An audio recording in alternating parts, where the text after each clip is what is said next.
there are times where we haven't played our best, but I think our focus has been to be strong defensively, and our goaltenders, to win that many, your goalies have to, steal a game or two over that time period. And, sometimes we've had tough periods, but they've bailed us out, and I think that our mentality hasn't changed. So I think, our focus is there. We want to be a little bit more consistent. I think, that's always an area we want to get better in, but yeah, I mean, you got to find ways to win, and obviously special teams too, with big PKs there, with pretty strong power play.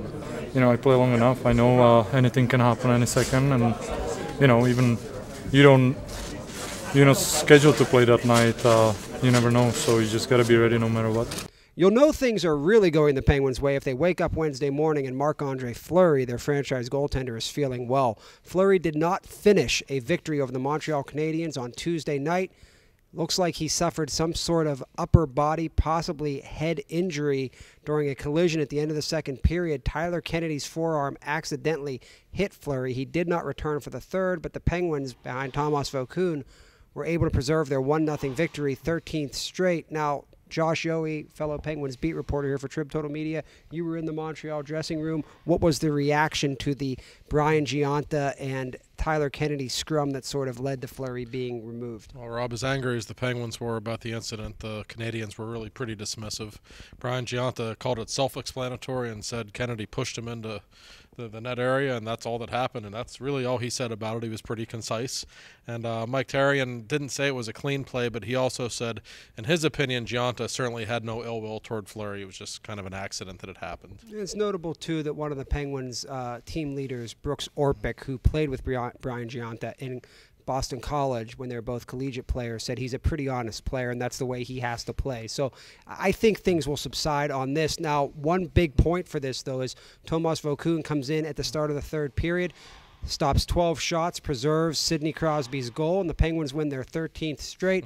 Josh, it's now the second longest winning streak in the history of the franchise. They've gotten great goaltending from Vokoun and Fleury throughout. Really strong defensive play. Another one-goal victory tonight for the Penguins. Where do you rank this streak? The record is 17. The Penguins own it from 92-93, but they got a shot. They sure do. This Penguins team maybe isn't as dominant as that one. That was Mario Lemieux at the height of his power, and they were scoring 7-8 goals a night. But listen, the Penguins are 4 games away from making history, and this week has been such of a whirlwind with the 2 trades and now the Fleury injury and a lot of stuff going on around the team.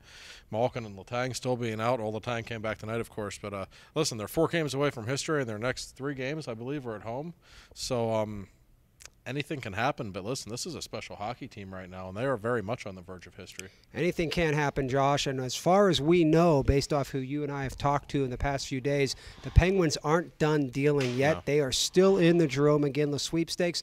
They are still looking to upgrade their penalty kill, so this is a team that, aside from streaking, is a team that appears to be looking to only improve. The trade deadline is April 3rd, and Josh, if they keep winning on April 3rd, they can tie the streak at Madison Square Garden. Circle that date on your calendar. Where the 92-93 Penguins won their 17th consecutive game. So it's fun to watch right now, fun to cover. You know where to go for your best Penguins coverage. For Josh Yohe, I'm Rob Rossi. We are your Trib Total Media Penguins beat reporting team.